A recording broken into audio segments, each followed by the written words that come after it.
Studio, bonjour à vous. Merci beaucoup d'être présent avec nous. Marlise est en train de jeûner depuis un bon moment. Donc quand il nous arrive de manger des choses intéressantes comme ça, Marlise n'en a pas le droit. Si oui, par contre, lui, monsieur Didier Christ en a le droit. Didier Christ tout à l'heure là. Hein? Vous n'êtes pas en train de jeûner par hasard? Hein? Ah, vous n'êtes pas dans le jeûne, d'accord. Ok. Docteur, c'est quoi exactement le jeûne? C'est quoi le jeûne? Voilà, il faut dire en un seul mot, le jeûne a été longtemps, voilà, utilisé pour des fins thérapeutiques, ça il faut le dire. Aussitôt la médecine moderne est arrivée, alors les choses se sont vues, pour ne pas dire être abandonnées. Mais comme disait déjà Miss Nounou, même sur le point spirituel, la parole de Dieu ont prescrit le jeûne. Mais sauf que ça fait beaucoup de couler, beaucoup d'encre, ça il faut le dire, parce que on va jusqu'à confondre tout. Mais ce matin, il est question de parler sur le point scientifique, purement médical. Oui, oui, oui. Voilà, pas spirituel. Il y a des examens qui doivent être faits. On vous dit de faire des choses avant, donc, à jeûne. Oui, oui, bien sûr. Bien sûr. Je sais pas moi, examen de sel ou examen de... encore, avant un acte chirurgical, l'opération, vous devez être à jeûne. Il y a autant des avantages pour cela, quand vous parlez des bienfaits. Voilà. Donc, il faut dire que le jeûne, en un seul mot, c'est une privation, c'est-à-dire on se prive. Alors, elle peut être involontaire ou involontaire. Voilà, ça il faut le noter, parce que involontaire, c'est-à-dire, vous mangez à 19h, vous allez remanger le lendemain, peut-être à 6h. Ça, c'est involontaire, parce que vous soumettez l'organisme à un jeûne involontaire. Maintenant, volontaire, c'est dans la mesure où vous-même, d'une manière délibérée, vous dites, je ne mange pas jusqu'à 18h. Ou encore, je ne mange pas jusqu'à bon. Voilà. Dans presque toutes les religions du monde, docteur, que ce soit chez les bouddhistes, partout, chez les musulmans, chez les chrétiens, tout à fait. Le jeûne est toujours observé. Même si sur le plan scientifique, on a bien expliqué cela, mais sur le plan spirituel, quand même, ça joue beaucoup. C'est arrivé avant ou bien... Non, ça vient bien après. Comme je le disais, ça vient bien après. Mais il faut dire que, d'une manière spirituelle, que ça soit scientifique, le jeûne a une connotation, c'est-à-dire beaucoup plus dans le sens de purifier. Vous comprenez? Mais avec la parole de Dieu, justement, pour ne pas dire les religieux, on dit, alors, jeûner en priant, ça rend plus fort. Voilà. Et apparemment, le ciel écoute mieux. Vous avez compris, mon commandant. Quels sont les grands, comment dire, les grands principes du jeûne? Voilà, il faut dire dans un premier temps, c'est déjà détoxifier le corps. Détoxifier le corps. Donc, voilà. En jeûnant, on détoxifie le corps. Tout à fait, voilà. Oui, ça tout à fait. Voilà. Alors, il faut dire aussi que ça permet au tube digestif de se reposer. Le pauvre. Mais, mon commandant, une voiture, vous avez besoin quand vous roulez avec votre véhicule, vous n'allez pas rouler 365 jours sans... Exactement. C'est pour ça que vous dites le tube digestif, je dis le pauvre, parce que bien souvent, on oublie même de s'en occuper. Voilà, tout à fait. Alors, des années, on n'a pas le temps. Alors, ça permet, justement, ça permet de se reposer et ça donne l'occasion, justement, à ces organes de pouvoir se puger via l'élimination des toxines et tout. C'est aussi une occasion plus que jamais comme principe c'est-à-dire de donner plus de force à notre organisme, de pouvoir justement s'immuniser. C'est-à-dire, pour dire, renforcement du système immunitaire, tout à fait. Donc voilà ce qu'il faut dire comme principe, mais l'un des principes fondamentaux, c'est le fait de donner à l'organisme justement l'option d'une guérison. Voilà. Il y a aussi une possibilité, on peut dire, bon, ne gênez pas, on peut dire ça, mais pourquoi il ne faut pas gêner? Oui, la première des choses qu'il faut retenir, c'est que le jeûne en lui-même, c'est dangereux. C'est dangereux dans la mesure où, voilà pourquoi je disais tantôt, nous avons vu, pour prendre l'exemple, pour que les gens comprennent, je ne voulais pas tirer sur eux, certains pasteurs, alors qu'ils sont allés jusqu'à prescrire des jeûnes à certains malades. Pourtant, ils ne devront pas. Vous comprenez donc pourquoi le jeûne en elle-même, c'est dangereux. C'est bien vrai que ça a des vertus, mais c'est dangereux dans la mesure où cela est exercé par des malades. Voilà. Est-ce qu'il y a des contre-indications, docteur? Tout à fait. Des contre-indications, il y en a plusieurs. Je voudrais dire, contre-indications, parlons déjà, le fait que vous soyez fatigué, vous ne devez pas jeûner. Être fatigué et faire le jeûne, c'est un problème. Alors, être malade. Être souffrant un petit peu. Être souffrant. Voilà. Jeûner, je crois que quelle qu'en soit la religion, même d'ailleurs, je voudrais remercier mes frères musulmans parce qu'eux, ils respectent. On le dit, mais dans le Coran, quand vous êtes malade, vous ne devrez pas. Tout à fait. Contrairement chez les chrétiens. J'allais réitérer cela en disant justement, non, attendez, même chez les musulmans, c'est écrit dans le Coran que si vous n'êtes pas en possibilité, si vous n'êtes pas même, vous ne sentez pas en santé, si vous avez un souci de santé, ou bien si pour les femmes enceintes, par exemple, les femmes, ne devront pas, elles ne sont pas obligées, quoique il y en a qui ne devront même pas. Les femmes enceintes ne devront même pas. C'est clair. Mais vous dites que chez les chrétiens, c'est pas indiqué. Puisque je dis, moi personnellement, j'ai vécu une scène. Personne zéro qui était déjà avec un taux de CD4 en dessous de ça, vous pouvez imaginer. Alors qu'il était en train de faire un jeûne, pourquoi? Parce que son pasteur. Ça vraiment, ça je dis, c'est quelque chose que j'ai vécu. C'est moi qui porte cette jeune dame pour amener justement à l'hôpital de Nubel, dispensaire de Nubel. Et quand j'amène, on me dit, mais qu'est-ce que tu apportes là? Toi, tu ne constates pas qu'elle est déjà partie? Donc vous vous imaginez, je rends grâce à Dieu, pourquoi? Parce que cette dame aujourd'hui vit. Vous comprenez un peu mon commandant? Donc, parce que son pasteur, non. Un taux de CD4 en dessous de ça, c'est la mort, mon commandant. Ça, c'est même une grâce. Voilà, c'est voilà. Donc, il faut dire que si vous avez l'épilepsie, vous ne devez pas jeûner. Si vous avez le cancer, vous ne devez pas. Vous avez l'insuffisance hépatite, rénale, vous ne devez pas. Donc, il y a des pathologies qui ne vous permettent pas. Excusez-moi, même si votre pasteur demande, vous ne devrez pas jeûner. Parce que dites-vous bien que une fois que vous allez entrer dans ce processus-là, votre système immunitaire, au lieu de jouer plutôt l'inverse, justement, doit vous enfoncer. Et ça, le pasteur devrait le savoir. Le pasteur devrait le savoir. Mais il ne le sait pas. Ça, Quelques-uns. Non, pas tous les pasteurs. Pas tous les pasteurs. J'ai des amis pasteurs, que ce soit pasteurs, prêtres ou bien imams. On a des potes quand même dans le milieu. Donc, du coup, voilà. Docteur, dites-nous. Excusez-moi, je fonce avec les questions sur le comptoir de Marlise Bokmam. J'avais noté une question. Oh là là, je ne la retrouve pas. Bon, allez. Oh, je me perds. Bon, pour ceux qui ne savent pas le faire, parce qu'il y en a qui ont envie d'accompagner d'autres, qui disent, voilà, elle est musulmane, moi je suis catholique, je vais l'accompagner quand même dans ce jeûne-là et tout. Comment jeûner? Quelle est sa durée, docteur? Si on veut s'engager à jeûner, même pour obtenir, je ne sais pas, parce que bien souvent, on le fait parce qu'on se dit, on va, au bout de cela, on va avoir des réponses à nos questions, ou bien... Tout à fait, tout à fait. Que ce soit sur le point spirituel, on a des réponses, que ce soit sur le point médical. D'ailleurs, on en parlera avec les bienfaits, mais comment jeûner? Il faut dire, dans un premier temps, il faut passer à ce qu'on appelle un diagnostic. Je parle science. Oui. Voilà. Il faut passer à ce qu'on appelle un diagnostic. Alors, le diagnostic, il s'agit de quoi? Notamment, il faut se faire consulter, mon commandant. Parce que chacun de nous, nous avons ce qu'on appelle les antécédents médicaux.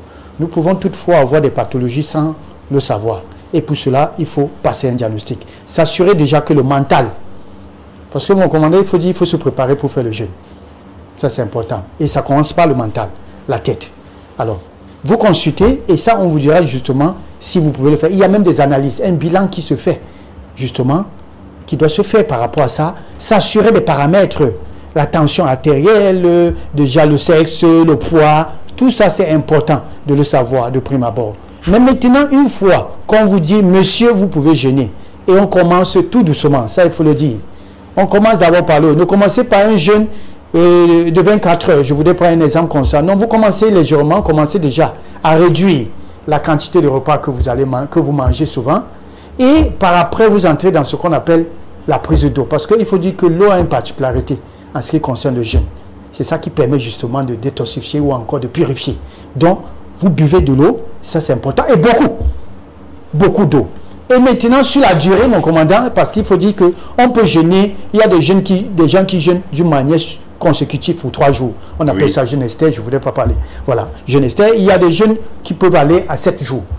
Alors, ça va dépendre de l'état de chaque personne, parce qu'il faut le dire ainsi. Vous l'avez dit tout à l'heure, vous avez l'habitude de jeûner, mais pas comme les autres. Alors, vous pouvez faire un jeûne 1 sur 2. Quelqu'un peut faire un jour 3 fois par semaine. Quelqu'un peut faire. Donc, ça va dépendre justement de votre capacité à pouvoir supporter la chose. Ça, il faut le dire ainsi. Mais il faut dire que sur les fermes thérapeutiques, le jeûne, un bon jeûne, c'est 3 jours consécutifs ou encore 7 jours. 3 jours consécutifs, on mange à quelle heure?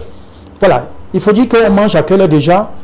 Ça dépend également de ce que vous allez opter, mon commandant, parce qu'il y a ce qu'on appelle les jeûnes intermittents. Ça veut dire que vous mangez à 20 h et vous allez manger le lendemain à 12 h. Voilà.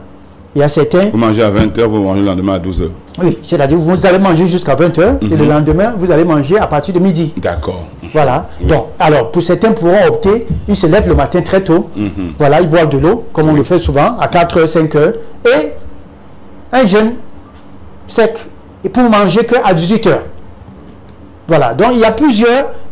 Et là, je voudrais justement embrayer avec justement les formes de jeûne, parce qu'il faut dire qu'il y en a plusieurs.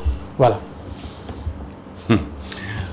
Alors, on a une idée comment jeûner, on en sait un petit peu plus. Docteur, vous avez parlé du jeûne partiel et incomplet. Ouais, il faut dire qu'il y a jeûne partiel.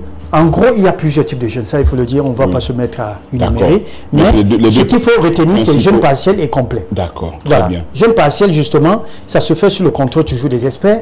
Ça veut dire partiel, c'est-à-dire c'est un cuit. Vous pouvez opter à me prendre, on dit un monodiète, à prendre des jus de fruits. Uniquement, un seul aliment. Que vous allez prendre en longueur. Oui, oui. C'est-à-dire, vous vous levez le matin, vous prenez, à 8h, l'heure du petit déjeuner, vous prenez une pomme ou bien une papaye. Et à midi, l'heure du repas, vous prenez encore la même papaye. Et le soir, à l'heure du dîner, vous prenez toujours la papaye, mon commandant, et vous dormez. Et vous trouvez que ça va être bien ça? Oui, oui, oui, ça va. Ça, j'ai suivi des patients qui en ont fait et ils ont, le résultat a été... Voilà. Alors, donc, il faut dire que ça, il y a plusieurs. Vous pouvez faire aux légumes. Il n'y a pas de souci, l'organisme, il n'y a pas de problème.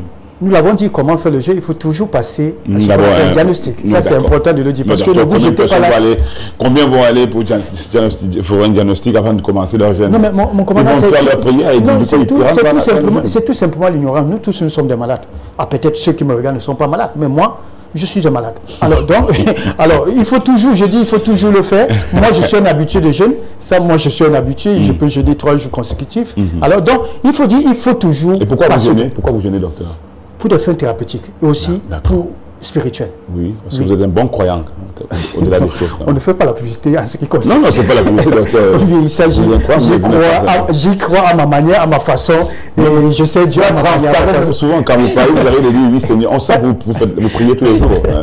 Alors, en fait, vous êtes quelqu'un qui fait souvent comme vous, hein, donc il n'y a pas de problème. Ok. Il prie aussi. Ça, alors, nous rendons grâce à Dieu pour cela. Bien donc, sûr. il faut dire, mon commandant, donc, sincèrement, je dirais, il faut toujours diagnostiquer, il faut consulter pour pouvoir le faire, que ce soit sur le point de vue spirituel ou médical. Il faut, ça c'est important de le savoir. Les bienfaits du jeûne, docteur. Voilà, les bienfaits, il y en a plusieurs. Non seulement ça régule ce qu'on appelle le transit, parce que si l'intestin se porte bien, le corps est bien. Parce qu'il faut dire que 90%, pour ne pas dire, notre immunité se trouve dans le ventre. Nous avons dit, quand nous parlons de l'abdomen ici, hier, que le deuxième cerveau de notre corps, c'est le ventre. Alors, il faut comprendre que si nos intestins se portent bien, vous avez une bonne santé. Vous avez une longévité. Ça, il faut le dire. Alors, jeûner, justement, procure le bien-être à nos intestins. Ça, c'est important. Il faut dire que ça combat le stress, ça réduit. Pour ne pas dire, on stresse toujours. Nous avons toujours des problèmes. Mais ça réduit le stress. Il faut dire que ça combat le vieillissement. Ah oui? Précoce. Tout à fait. Quand c'est fait dans les règles de l'art, ça, il faut le dire. Il faut dire que ça booste le système immunitaire. Ça, c'est important de le savoir aussi. Il faut dire que ça combat des infections.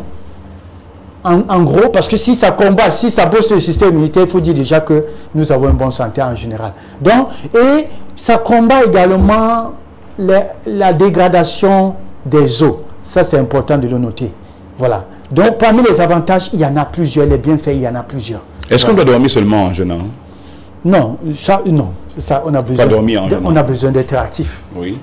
On ne doit pas rester... voilà. Trouver même le sommeil dans ces conditions, c'est pas... Non, il faut bouger. Il faut bouger. Bouger, il ne s'agit pas d'aller borser. C'est aussi le problème. Bouger, parce que bouger, non, ça veut dire vous allez à votre travail, mon commandant. Ce n'est pas parce que la parole même de Dieu le dit, qui ne travaille pas ne mange pas. Ça, vous le savez. Donc, alors, jeûner ne voudrait pas dire, vous n'allez pas dire à votre employeur que non, voilà, le ramadan a commencé ou encore le carême a commencé. Madame, pardon, excusez-moi, comme je jeûne, je veux... Non, ça n'a rien à y voir. Vous allez à votre travail. Il s'agit des activités, pour ne pas dire, je veux dire le sport. Évitez de faire ce genre parce que ça peut vous enfoncer, vous pouvez choquer. Et ça, c'est très dangereux. Donc, tout à fait, on peut travailler en jeûnant. Voilà. Est-ce qu'on peut parler des dangers du jeûne, docteur? Oui, il y en a plusieurs. Il y a des gens aujourd'hui qui se sont vus développer l'anémie, ou encore faire l'anémie en un seul mot, en jeûnant. Il y a des gens qui ont choqué Mon commandant, vous voyez, pendant que vous êtes en train de rouler avec votre voiture, vous voyez subitement quelqu'un à côté de votre voiture tomber, sans que vous ne l'ayez touché. Alors, et quand tout le monde accourt là, j'ai vécu une scène comme ça, le monsieur a dit, alors, pendant qu'on disait non, c'est un sorcier, c'est un malade et tout, il a eu l'occasion quand même, il a eu la force de se lever puisqu'on ventillait et tout. Moi, j'ai demandé de lui mettre en position latérale de sécurité pour lui permettre de mieux respirer. Quand le monsieur s'est levé, il a dit tout simplement, c'est parce qu'il était en train de jeûner. Voilà, donc vous comprenez que les conséquences, il y en a plusieurs. Il faut faire très attention également. Si vous souffrez déjà d'une maladie chronique, ça, mon commandant, il faut dire que votre maladie va aller en vitesse de croisière. D'où cela pourrait vous justement réduire, c'est-à-dire le nombre de vos jours. Donc il faut faire très attention. Et quand on parle des dangers du jeûne, on s'adresse particulièrement à ces personnes-là qui sont malades. C'est vrai que j'ai oublié un autre pan. Les gens s'attendaient à ce que je puisse le dire en ce qui concerne les bienfaits. Ça fait perdre le poids. Oui, ça fait perdre le poids, mais certains en font trop. Alors, quand bien même ils perdent le poids là, c'est pour être malade. Donc il faut faire très attention quand vous jeûnez pour vouloir perdre du poids. Non, faites très attention. Je l'ai souvent dit, on peut manger 3, 4, 5 fois par jour et perdre le poids. Voilà. Cela est dit.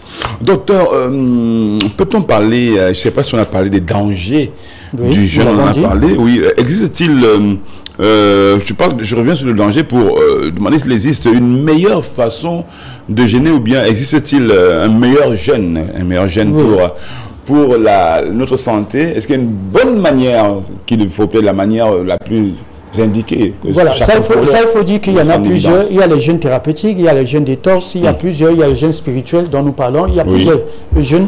Alors donc, mais le jeûne justement qui procure, le meilleur jeûne pour ne pas dire, qui procure le bien-être, la longévité. Quand on parle de longévité, c'est après 70 ans.